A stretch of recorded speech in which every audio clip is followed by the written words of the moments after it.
Hello, this is Bob Fritchie. I am chairman of the Barberton Centennial Celebration Committee.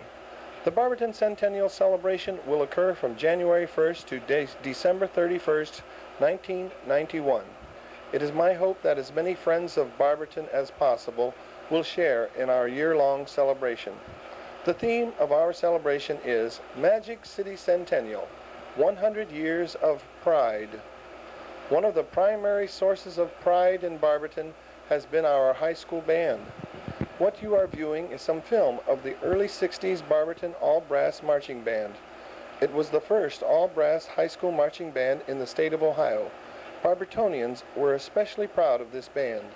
Unfortunately, there is no soundtrack for the music of this film, so I will take this opportunity to talk about the band. It was in 1957 that Barberton High School was chosen by Dr. James B. Conant in a national survey as one of the top 27 comprehensive high schools in the United States. It was recommended as one of the nicest places to live and to raise a family. It was about that same year that Bob Hofstetter envisioned the all-brass marching band. The all-brass concept was revolutionary. As a result of the Conant report, the Barberton band curriculum and other aspects of the curriculum were under the scrutiny of many school systems throughout the United States.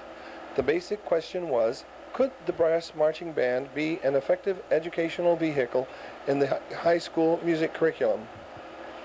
The Barberton Marching Brass Band was patterned after the Ohio State University Marching Band, but with a high school curriculum concept. The high school woodwind players from the normal concert band curriculum were issued brass instruments, given instruction, and assigned to play specific parts during the marching season. It was found that proficiency levels on the regular woodwind instruments was not adversely affected by the short-term transfer to brass instruments, and the outdoor sound was greatly enhanced. It was physically more demanding, however, for everyone involved. The brass instrumentation consisted of cornets, altoniums, trombones, baritones, euphoniums, and sousaphones. There were also special E-flat cornets, ephers, and flugelhorns for full brass color range. It was discovered that flute players transferred more easily to the small E-flat cornet mouthpiece. French horn players that transferred to altoniums were encouraged to continue using the French horn mouthpiece to harden the lip for concert band season. Bill Moffett, a rising young marching band arranger, heard about the Barberton experiment. He was so excited about it that he spent the summer of 1961 living in Barberton with Hoff, developing a new marching concept called Patterns in Motion. His experimental group was the Barberton High School Band. His new technique called for a 4-person squad in which each person was responsible and interdependent upon the other 3.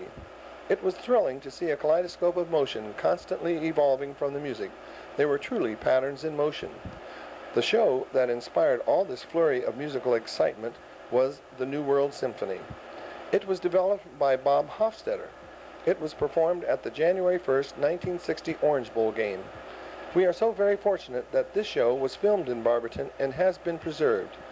During the show, it should be noticed that the bandsmen seldom are still.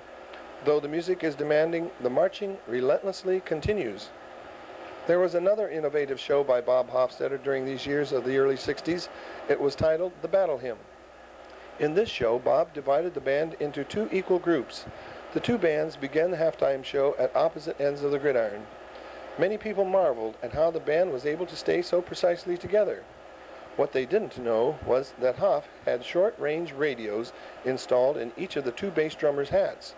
The radio signal kept the 2 bass drummers in precision, and of course the band. This show was performed in Buffalo at the Buffalo Bills home opener. The stadium was the worst echo chamber that we ever played in. It was vitally important that our drummers be precise. I can remember helping with the choreography to Shuffle Off to Buffalo, which was also a part of this show.